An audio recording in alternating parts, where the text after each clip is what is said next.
Hey everybody, it's Karen from Waterfall Acrylics. Welcome to Adventures in Paint Pouring. In this episode, Karen discovers her glasses after staring at the table for 2 minutes that they're on top of her head. Today we are continuing our series. It's not a series, this is it, because me and my entire Patreon family, we hate this challenge. We're using all opaque colors. Like everyone's like, I miss transparent colors. So this will be the last one. I am kicking myself for scraping the painting that was in the last video. Like, what were you thinking? Because the more I stared at the pictures, I'm like, that's not a bad little painting. What was wrong with you? But today I'm going to keep it because I do want to see how it dries, even though there should be no difference. It should be, you know, it's not going to get lighter or darker. They're opaque colors. The light really doesn't go through them. So just real quick before I get you down, shout out to the ladies that brought me chocolate at Bloomfest. My family inhaled the chocolates, especially the sea dark chocolates. Oh my gosh, so good. Thank you so much. Let's paint. Let me get you down. Hey guys, I gotta tell you, it's been a day. I did a painting. It was beautiful. And then I spilled white into it. I had filmed it and everything. And then I covered it up and went again. And I was filming it. And I have a new phone stand. And my phone stand slid down so you couldn't see the painting. So halfway through, I discovered it. And if this video doesn't run too long, I can tack the end of that video onto the back of this one. And I'm almost afraid to say this out loud while I put on gloves. Just let me talk to you for a second. I'm going to try to do a diptych. So two 12 by 24s that kind of go together. We'll see. We'll see how it goes. I am still using all opaque paints. And I keep staring at the at my phone, like going upside down, like, are you okay? Are you okay? It looks like it's sliding a little bit. I just don't trust it. And I'm really struggling with gloves today. Let me see if I click it up one more like that, and I'll keep my eye on it. Don't move. All right. I'll put down some PPG MultiPro. We'll talk about the colors. My opaque colors. And I was looking at other opaque colors that I had, and most of them are like iron oxide colors, like red iron oxide. And I'm like, yeah, I don't want to use those. And then I remembered that the Fluid Art Co. sells, you know, this little piggy pigments, and they had a series on neon colors. And one of the colors they have that's a neon is this blue shade called Rave. And I'm like, oh, I should use those because these neon colors are opaque. So it's like, yay, opaque. And then they have a purple called Funk. That's a gorgeous shade of purple, also opaque. And I don't even have any of it. And I'm all bummed out because all other purples, from just about any brand, are either transparent or semi-transparent. So if you're looking for an opaque purple, just get yourself some Funk, TLP Funk from the Fluid Art Co., and you'll be good. So I just realized that I am completely out of Payne's Gray. I am going to just mix in front of you real quick. This is my pouring medium recipe. It's in the description section, and we're just going to do like 1 ounce because that's all I'm going to need. So 1 ounce of that, and I'm going to use, usually I use Da Vinci's. I'm going to use Golden's Payne's Gray. I'm just going to put a little bit in here. We'll give that a quick mix, and this is going to be the first color. I swapped out a couple other colors, and I'm using a new to me brand for the cell activator, I'm going to use PPG Studio Acrylics in Precious Gold today. So this looks pretty great. And I'll just give this another mix. Stir, stir, stir. Sorry that you're staring at a blank canvas, but I did want to tell you my little trick for finding more colors that are opaque. Just use the neon TLPs. So, all right, let's go. Here is Golden's Payne's Gray. So Da Vinci gets the day off. And then we'll do Golden's Chromium. Chromium is another word that usually denotes along with oxide. Oh, this has the word oxide in it. Never mind. Oxide green. It's not my favorite shade of green, but it does enhance the other color, so it's a good background green. And then let's do the neon TLP Rave. Really bummed, like I said, that I don't have funk, but can't be helped. And then I swapped out from the last video. I was using Matisse's Southern Ocean Blue, and I'm going with Golden's Teal just because it's a little brighter, although I prefer the shade of the Matisse.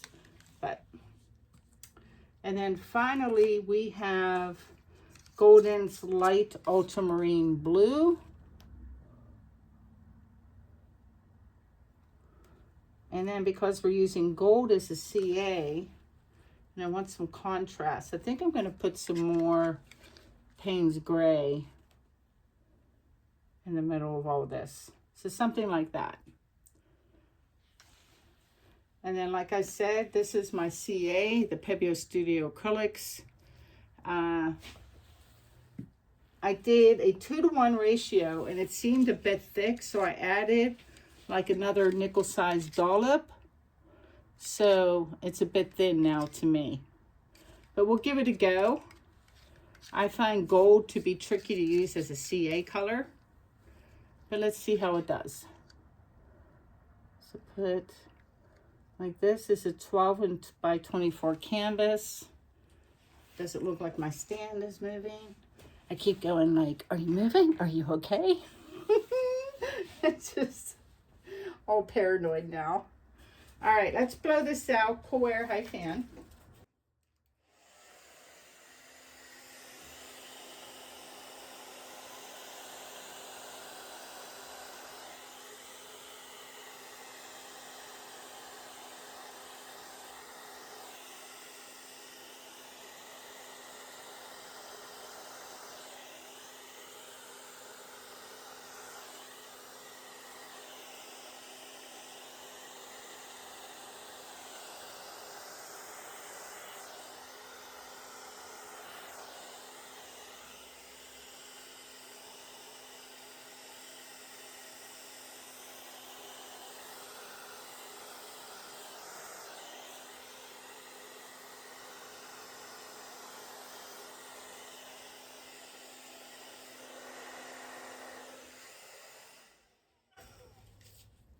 See, even thinner, that gold doesn't like to sew up. You have to wait for it, take your time, don't be in a hurry. I think I will just hit it with a straw. I do plan on tilting, so I'm not too worried about the middle. Although I kind of think this one would be beautiful just spun out, but that's not what we're going to do. So let me puff.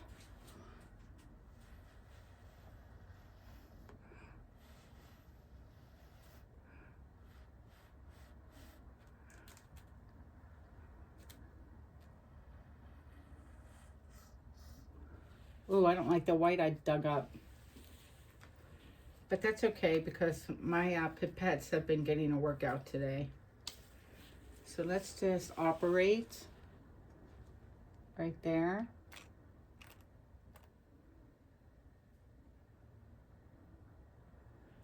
Take that out.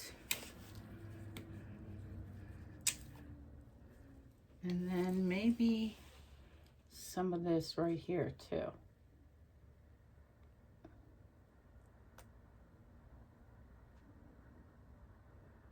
And then lift up nice and slow.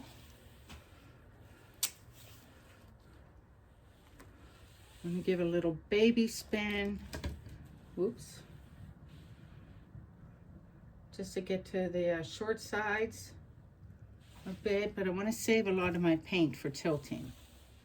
Although that center is so pretty right now. Huh. I'm gonna throw, you know what? Well, I guess I'll put clean. I was gonna scoop it off my puppy pad, but I think it's kind of gross by now. So put some there.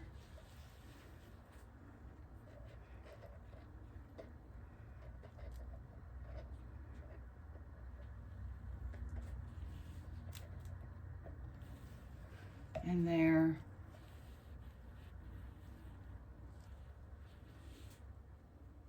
I don't want to lose these cells here.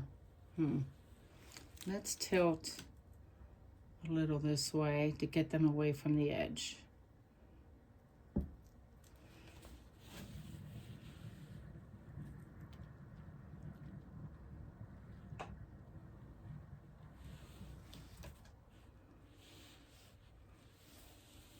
Oh my goodness, this one might be hard to mess up because that's really quite lovely.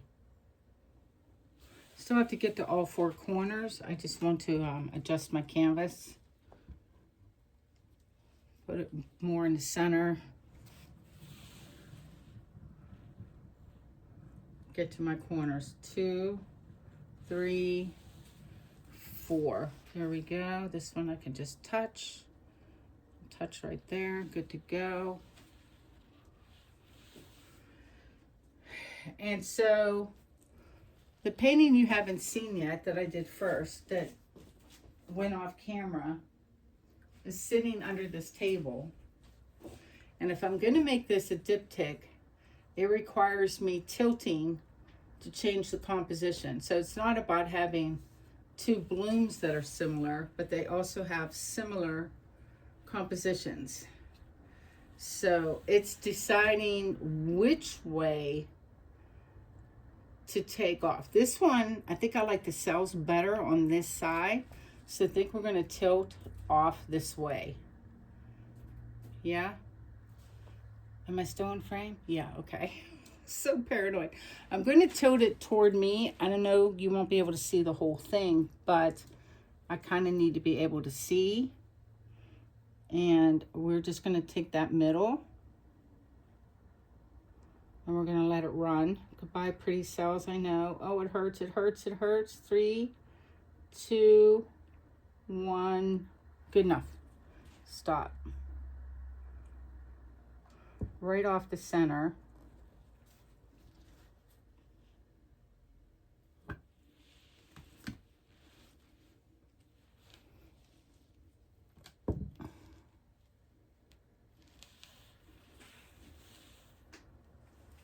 Got stretch marks on the other side.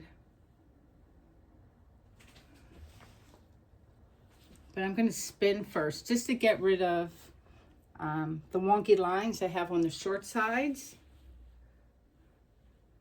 And then we'll take a look at it.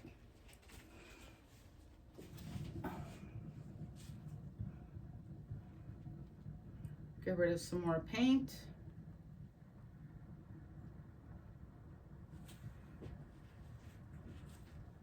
That light ultramarine blue color is really pretty. Good grief.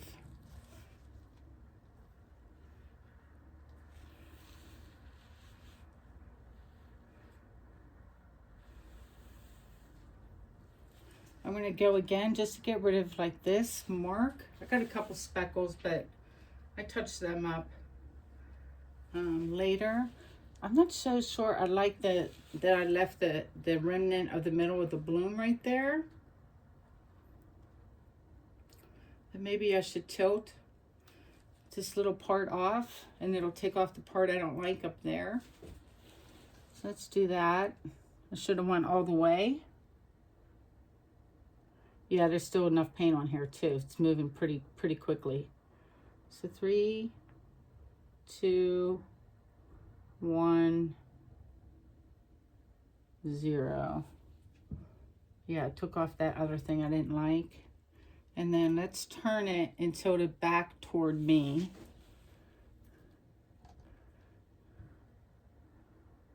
A little bit, because I don't want it to be bunched up on one side and stretched out on the other. So let's stretch out the side I just tilted back, and then we'll spin, and it'll take a little bit off of both sides and should be pretty uniform. Oh yeah, this is really pretty. Very ethereal. Very ethereal. All right, I know I got enough paint off this time. And let's see if that took anything off the long sides. Oh yeah. Oh yeah, that worked out great. Let me stare at this.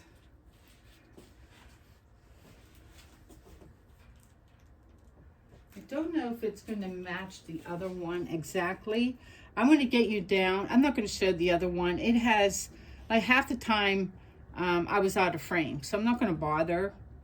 But I'll show you the wet results because I'll have them side by side. But at least you get the creation video and the colors and the order and all that good stuff. I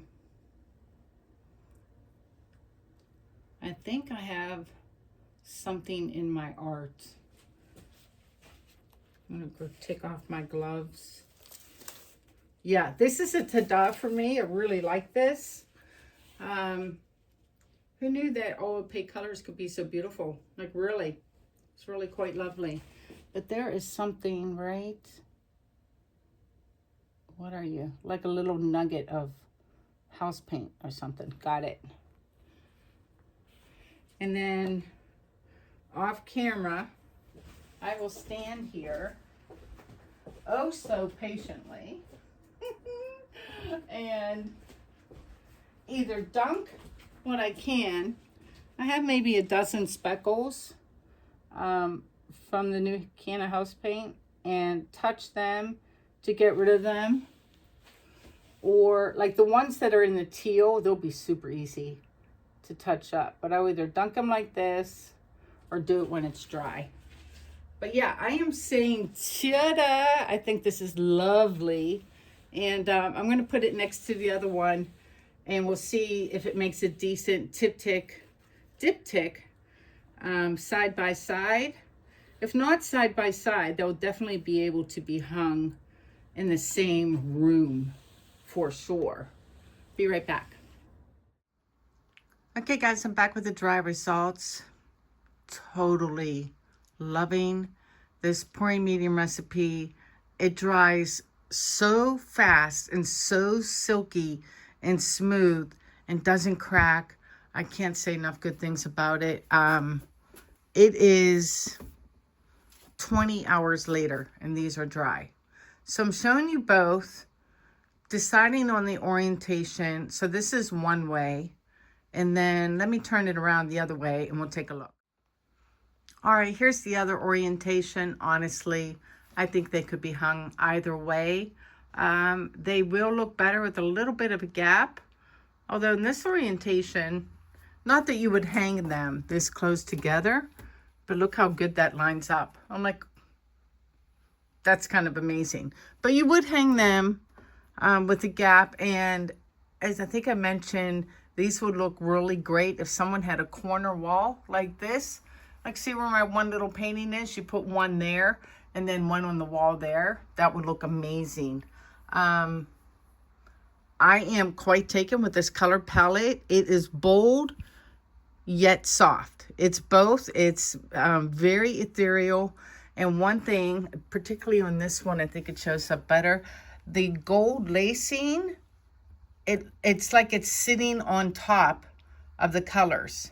It has that 3D illusion that's really cool and really pretty. So sometimes the colors, look at these cells here, all opaque, all opaque. That's just mind-blowing to me. That's the power of paint density right there. This looks very bold in my camera frame, but I gotta say, where are some areas? Like, we'll go over to this one. Like here on the edges, this is all very ethereal to me. It's giving me water lily vibes. Really pretty. I'm super happy with these. I think I'm going to sell them as a set, get them up on my website, or if you're interested, shoot me an email at waterfallacrylics at gmail.com. But there they are. Let me know what you think about the all opaque series. Very interesting, right? Yeah. Anyway, that's it for me today. You guys take care. Be well. I hope to have videos up a little more frequently now that I'm back and things have settled down a bit. And yeah, keep fighting the good fight. Treat people with kindness. Love you guys. Peace out.